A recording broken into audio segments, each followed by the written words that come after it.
नमस्कार मित्रांनो, महाराष्ट्रात पावसाचा जोर दिवसेंदिवस वाढत असून अनेक जिल्ह्यांमध्ये मुसळधार पाऊस सुरू आहे। या पावसाचा सर्वाधिक फटका घाट रस्त्यांना बसत आहे।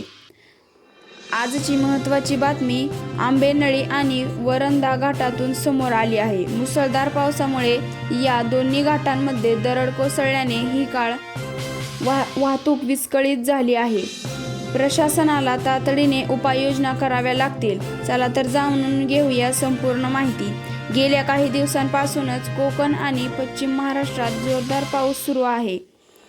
सतत पडणाऱ्या पावसामुळे डोंगरावरील माती सैल झाली आणि त्यानंतर काही ठिकाणी दरडी कोसळल्या। आंबेनळी घाटात मोठे दगड आणि माती रस्त्यावर आल्याने वाहनांची वाहतूक काही काळ थांबण्यात आली।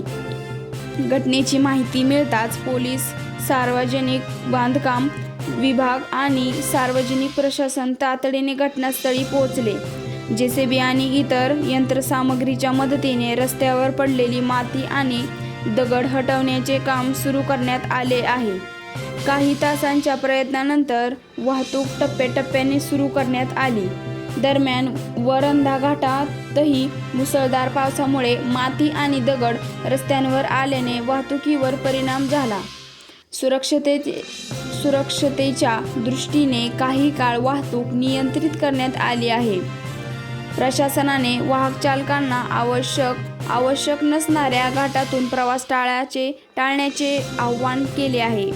सध्या घाट परिसरात पाऊस सुरू असल्याने आणखी दरड कोसळण्याची शक्यता पूर्णपणे नाकारता येत नाही। त्यामुळे प्रशासन परिस्थितीवर सातत्याने लक्ष ठेवून आवश्यक त्या ठिकाणी कर्मचारी आणि यंत्रणा तैनात करण्यात आल्या आहेत। मित्रांनो, घाट रस्त्यांवर प्रवास करताना काही गोष्टी लक्षात ठेवणे अत्यंत महत्त्वाचे आहे। मुसळधार पाऊस सुरू असेल तर वाहनांचा वेग कमी ठेवा। डोंगराच्या कडेला किंवा दरडीचा धोका असलेल्या ठिकाणी वाहन उभे करू नका। रात्रीच्या वेळी अनावश्यक प्रवास टाळा। प्रवासापूर्वी हवामानाचा अंदाज आणि वाहतुकीची ताजी माहिती तपासा। या घटनेत उपलब्ध अधिकृत माहितीनुसार कोणतीही जीवितहानी झाल्याची पुष्टी झालेली नाही। मात्र पावसामुळे परिस्थिती बदलू शकते।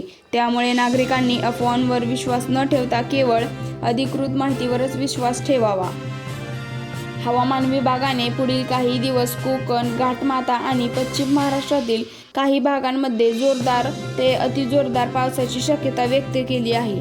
त्यामुळे नद्या, ओढे आणि घाट परिसरात विशेष खबरदारी घेण्याचा सल्ला देण्यात आला आहे। जर तुम्ही महाबळेश्वर, पोलादपूर, भोर, रायगड किंवा कोकण भागात जाण्याचा विचार करत असाल तर प्रवासापूर्वी स्थानिक प्रशासन आणि वाहतूक विभागाची तपासणी माहिती नक्की तपासा। परिस्थितीनुसार वाहतुकीत बदल होऊ शकतात। महत्त्वाची गोष्ट म्हणजे सोशल मीडियावर अनेक जुने व्हिडिओ आणि फोटो नवीन असल्याचे सांगून व्हायरल केले जात आहेत। त्यामुळे कोणतीही माहिती शेअर करण्यापूर्वी तिची खातरजमा करणे आवश्यक आहे। आम्ही तुमच्यापर्यंत नेहमी विश्वासार्ह आणि पडताळलेली माहिती पोहोचवण्याचा प्रयत्न करतो। या घटनेबाबत प्रशासनाकडून नवीन अधिकृत माहिती समोर आली तर देखील आम्ही तुमच्यापर्यंत पोहोचू। व्हिडिओ आवडला असेल तर लाईक करा, शेअर करा आणि अशाच बातम्यांसाठी आमच्या चॅनेलला सबस्क्राईब करायला विसरू नका। धन्यवाद।